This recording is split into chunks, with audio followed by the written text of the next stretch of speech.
Have you ever wondered about another's teaching experience? Or maybe what it's like to be on the other side of the computer screen during the application process? Well, look no further. Today we are interviewing Skyla Post. She is one of VIPKid's mock class mentors, and I'm so excited. She's going to share with us her experience as a mom, as a VIPKid teacher, and as a mock class mentor being on the other side of the hiring experience. I'm Brittany from BrittanyFlammer.com. If you haven't already, be sure to subscribe and hit the bell so you don't miss any videos. Let's get started. So let's go ahead and get started. Well, will you go ahead and introduce yourself? Oh, I live in Eastern Idaho. I grew up in Western Idaho, and I did live in Northern Nevada for a while, but I like Idaho. So we made it back. My husband and I made it back.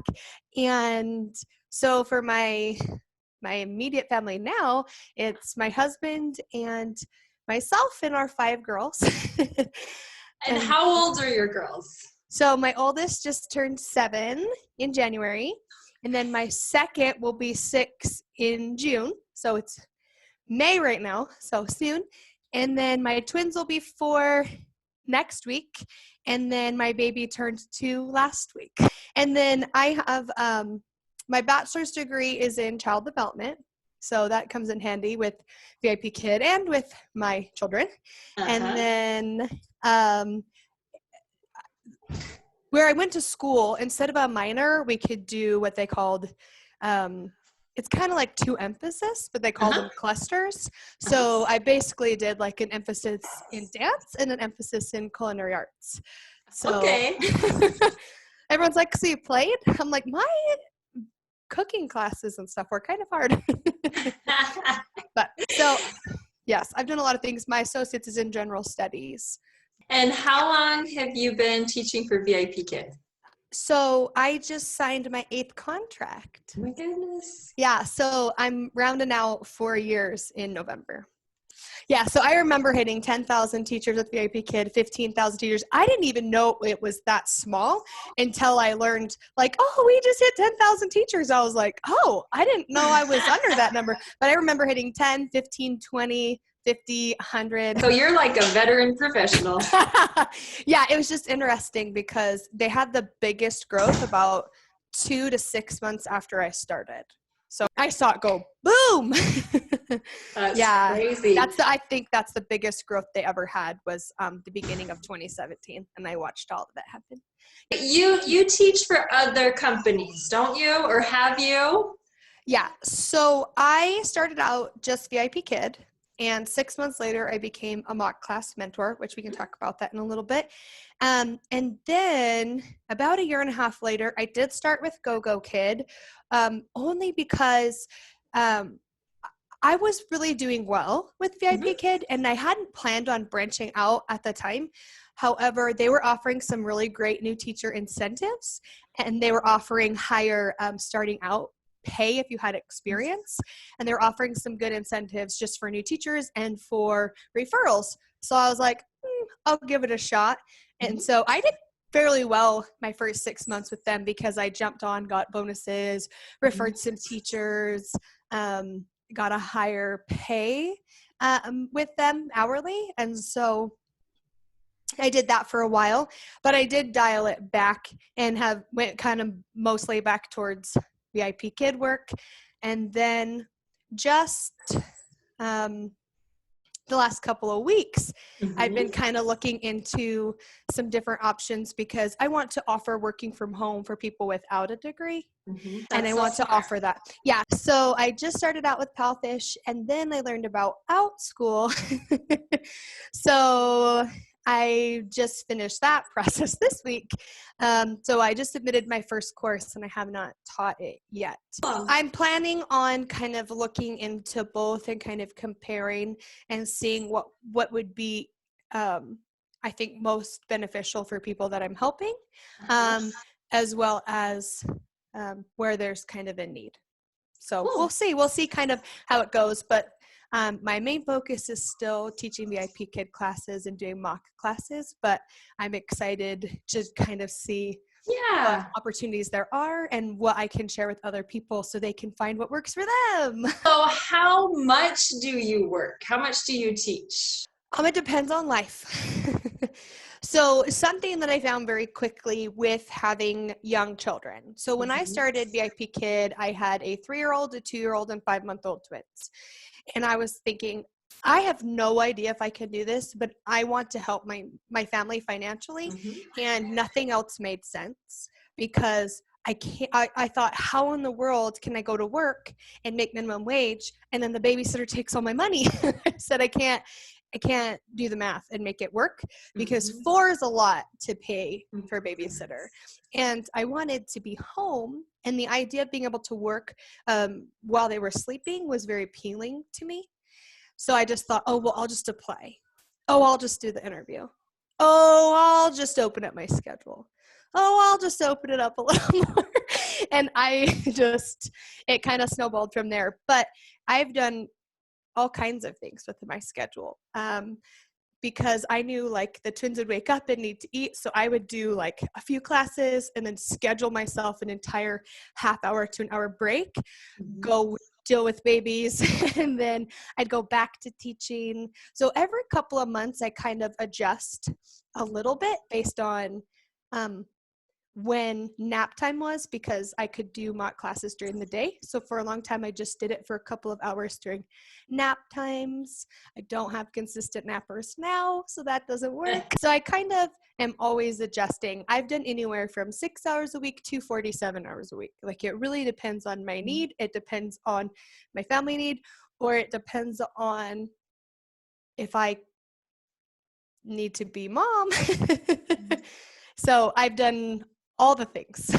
So now, are you mostly doing mock classes, or are you mostly teaching, or is it a combination of both? I typically teach 5 or 6 mornings a week. That's kind of like my foundation. And then depending on how much money over that I need determines how many mock classes I typically do. I did switch to weekly payments, and I was kind of nervous at first because I wasn't sure how that would work out. But what they do is you get what you earned. Like I'll do all my work this week and I'll get it paid next Friday minus monthly bonuses. So they still tally out my monthly bonuses and I get them once a month. The following Friday after the month ends. Does that make sense? So it's nice because with my classes, for how much money I need next week, I just look at my base pay. And then if I need a little extra because I know something's coming up, then I will adjust how many mock classes I'm doing, but I get full pay for that because those don't have bonuses. I just have set earnings. Some people might not. It was a while before I even knew what a mock class mentor is. So what is a mock class mentor? So when you are going through the hiring process with VIPKid, part of that process is where you prepare to teach a lesson and someone is an adult pretending to be a student and then they coach you. That's mock class mentor. So when you pop in and you're doing your mock class, I'm one of those faces that you see. I get to be that 6-year-old Asian child, or depending on the lesson, my age would vary, but I'm that face that you're terrified to see. And I respond as a student would, and then I give constructive feedback. So my question, do you use the same name and age for every class, or do you change it up?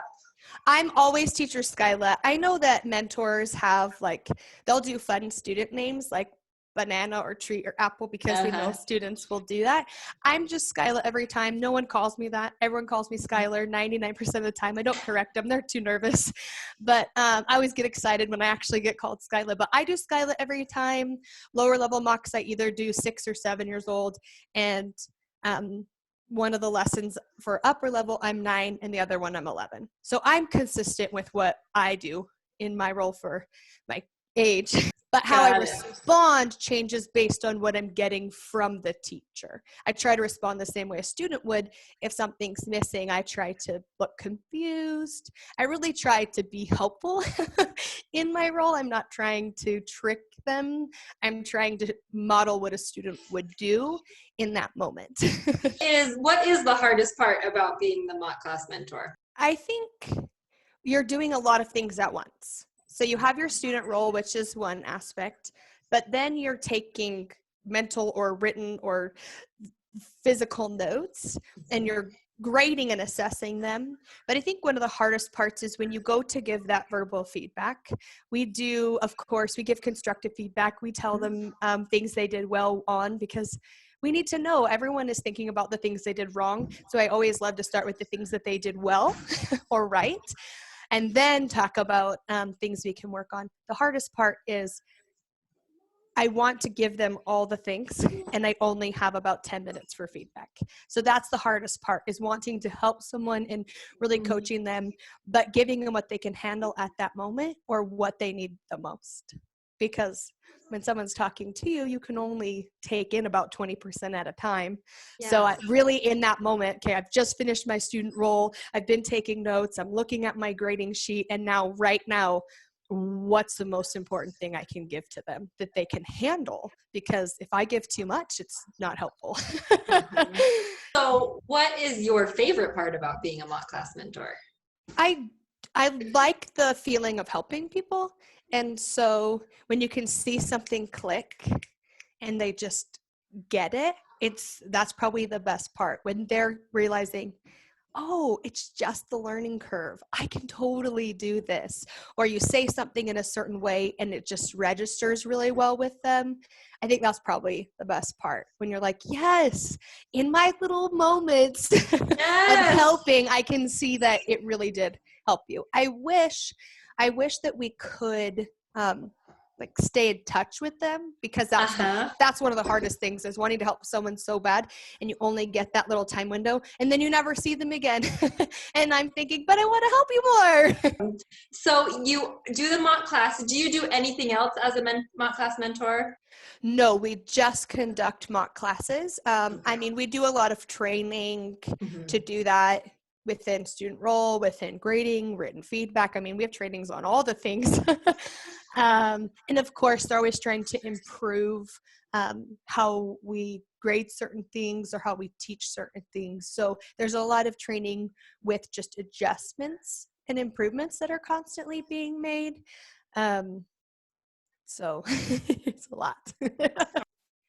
I know I have heard other mock class mentors mention no-shows or IT issues. Are those common, or are those for rare? us or for the people coming in? For the applicants, those going through the process.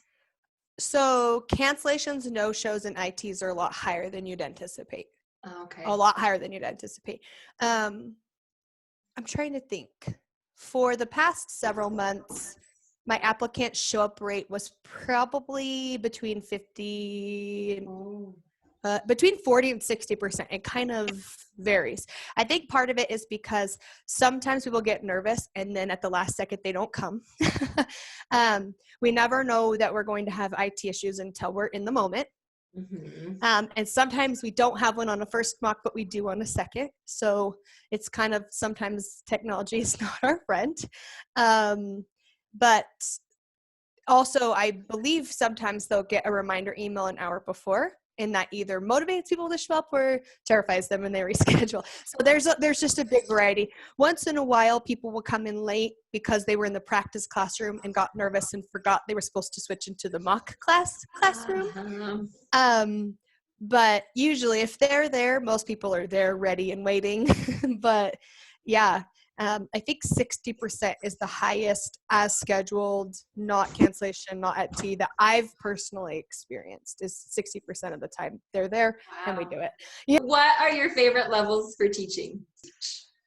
I'm terrible at picking favorite things because I like all the things. Okay. Upper level, I love the conversational aspect of it. I love that I know that the students usually have a pretty basic understanding of the content, but just getting to talk with them, even if they're still working on grammatical things, it's just kind of fun to talk with them and have that conversation. And you can extend, and there's a lot that you can do conversationally with the older kids. And then with the younger kids, it's probably the same kind of thing that, like, when the light bulb goes off and something makes sense for them. And I think that young kids are fun. I like having a mix though, because if I do a long morning, I can only be like this. Have so much energy for so long. I can do it. I could probably do them all lower level if I needed to, but it's really nice to just kind of go from conversation and then little kids, and then I like to have a happy mix. But that's how I am in general. I have a hard time picking one thing. I'll go to the ice cream store and I'm like, I want that scoop, and that scoop. And my husband's like, that's not how this works. Like, that's exactly how this works. I want all of them, so give me all of them. Well, since you do so much teaching and now you started with OutSchool and Powfish, how do you manage it all? It's a constant rejuggling. Does that make sense? Yes. So with Powfish, I'm still kind of looking into it and seeing like the pros and the cons of the company, and seeing how in-depth to go into it, because it could really be a great opportunity for some people. But if they're looking for daytime hours, OutSchool could be a better opportunity. And so I'm really kind of just doing a little bit with each one and learning about it, so that way I can see, like I said, where my time will go and where it would be the most beneficial for me and for other people. So I try to have a fairly set schedule with my classes. And then based on need, I've been juggling where mock classes go. You have to keep in mind, it's like regular classes where there are waves, where there's times of the year that people are trying to get jobs and times of the year where they're not. And so we had a really big high recently, and now we're going into a really big lull. It was like night and day. Even just with VIPKid doing the mock class mentor and teaching and 5 kids so young, how do you manage that? Days that I'm a planner. So if I make a plan and I really try to schedule out little times and try to stick to those times, I feel like those days are more productive for sure. I'm very much, I have to try and focus on today right now, because I get overwhelmed when I think of all the things. And so when I start thinking about everything else, it's too much sometimes. So I have to sometimes focus on either the day, or I have to break it down smaller. What am I doing right now for the next hour? Or what needs to be done? Does that make sense? I kind of have to look at smaller chunks of time. I am a very self-motivated person, I guess.